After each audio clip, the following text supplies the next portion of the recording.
Hello दोस्तों, केना छी अहाँ सब? अहाँ सबके स्वागत करै छी एक और नया ब्लॉग में। तो चलू आइ के ब्लॉग में अहाँ सबके देखाबऽ जा रहल छी देवउठानी एकादशी के पूजा के संपूर्ण विधि। तो चलू देखियो, सबसे पहले अष्टदल अरिपन पारि लेलिए। अगर अहाँ सबके नहीं अबैत हैत तो एकरो हम वीडियो यूट्यूब चैनल पर डालि देब, अहाँ सब देख लेब। तो चलू सबसे पहले देखाबै छी, एना पारि लेब अष्टदल अरिपन। ओहिके बाद देखियो, ई घर में जते आदमी मर्द रहे छै ने ओते ई तरह के अन्न देल जाए। सबसे पहले केराउ छलै, बाद ई मौसरी भेल, फिर ई खेसारी भेल, 3 गो भऽ गेल, एगो गहूम 4, फिर दोहरा देलिए गहूम 5, चाउर 6 और ई है तीसी 7। हमारा घर में 7 गो मर्द छै तो 7 गो अन्न नहीं पूरत तो दोहरा देबै। जेना हम गहूम दोहरा देलिए। देखियो, हाँसू, खुरपी, लोहिया ई सब पारल जाइ छै। ई हर भऽ गेल, छन्ना भऽ गेल। देखियो छन्ना आ ई 7 गो किताब, 7 गो मर्द छलिए तो 7 गो किताब। आ ई छै की कहै छै कोदारि।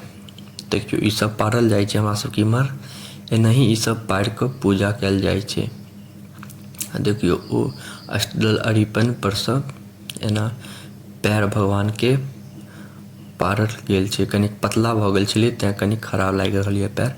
ई महावीर जी तक, बजरंगबली तक एना सटायल जाइ छै। हमरा सबके इम्हर जे होइ छै से अहाँ सबके देखा रहल छी। देखियो अष्टदल अरिपन। आ ई भगवती घर जा रहल छै। कनिक उल्टा पैर पर आ गेलै, तखन ध्यान नहीं रहलै तो हम भगवान से माफ़ी मांगि लेलिए। देखियो भगवती घर में आबि गेलिए अपना सब। आब देखियो ये चटुआ पर चारू बगल दीप कलश सब राखल छै, प्रसादी सब भगवती के सामने। देखियो भगवती छथिन, कलश राखल छै, आगा में प्रसादी राखल है, 4 गो दीप राखल छै चटुआ पर ना पारि कऽ। हमरा सबके इम्हर एनाही होइ छै। भगवती के अंदर बाहर करै छथिन मम्मी। ई भगवती घर छै तो बुझियो ना, बहुते बेर पान के पत्ता पर सिंदूर धऽ कऽ, पानि धऽ कऽ। ई तो ना होइते हैत, अहाँ सब मिथिला से हैत तऽ पता हैत। जिनका नहीं पता है तो उनका सबके बता दै छी। पान के पत्ता पर सिंदूर दऽ कऽ, कनि कनि जल दऽ कऽ घर के अंदर बाहर करै छथिन मम्मी सब। देखियो ई ड्रामो पर थप्पा देल जाइ छै पूजा भेला के बाद। पूजा जखन भऽ जायत, तुलसियो पूजा सब भऽ जायत, पूरा संपूर्ण पूजा, ओहिके बाद ड्राम सब भेल, घर सब भेल, ओहि पर थप्पा देल जाइ छै। तो चलू अब देखियो तुलसी के विवाह करऽ ले आबि गेलिए। तुलसियों के पूजा होइ छै आइ के दिन। तो देखियो ई सब सामान सब लऽ लेब, कलशो लऽ लेलिए। एहिमे ई प्रसादी भऽ गेल सबसे पहिल, ठीक। ओहिके बाद ई चूड़ी भऽ गेल, तुलसी माता के बियाह होइ छै।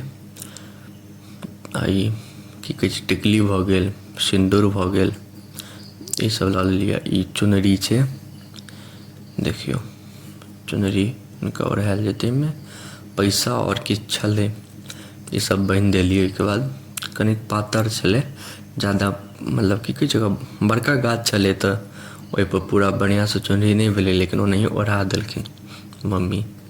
तो ठीक छै। देखियो अहाँ सबके हम पूरा संपूर्ण विधि देखा रहल छी, अहाँ सब खाली लास्ट तक बनल रहू, देखैत रहियो।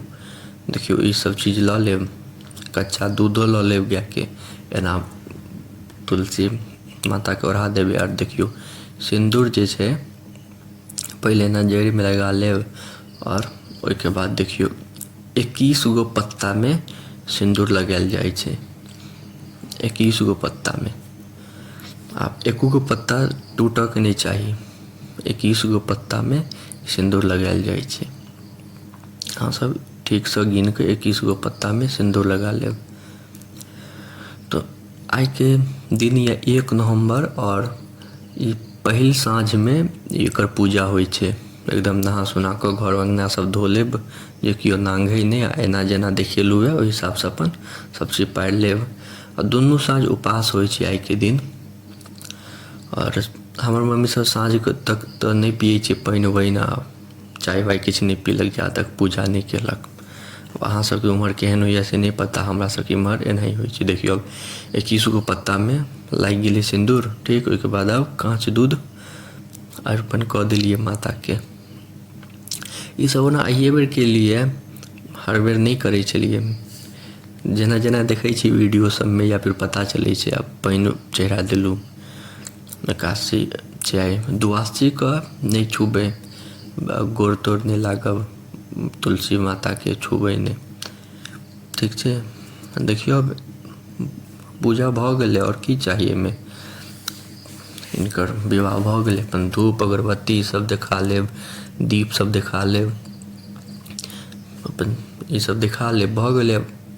एतबे होइ छै हमरा सबके इम्हर, तऽ एतबे होइ छै, इससे ज़्यादा तऽ नहीं पता है। अगर अहाँ सबके पता है तऽ जरूर कमेंट में बताएब, अहाँ सब केहन पूजा करै छी, अहाँ सबके इम्हर केहन होइ छै सेहो बताएब। तऽ एते देर तक देखऽ के लिए अहाँ सबके धन्यवाद। नीक लागे तऽ लाइक, कमेंट, शेयर, सब्सक्राइब जरूर करब।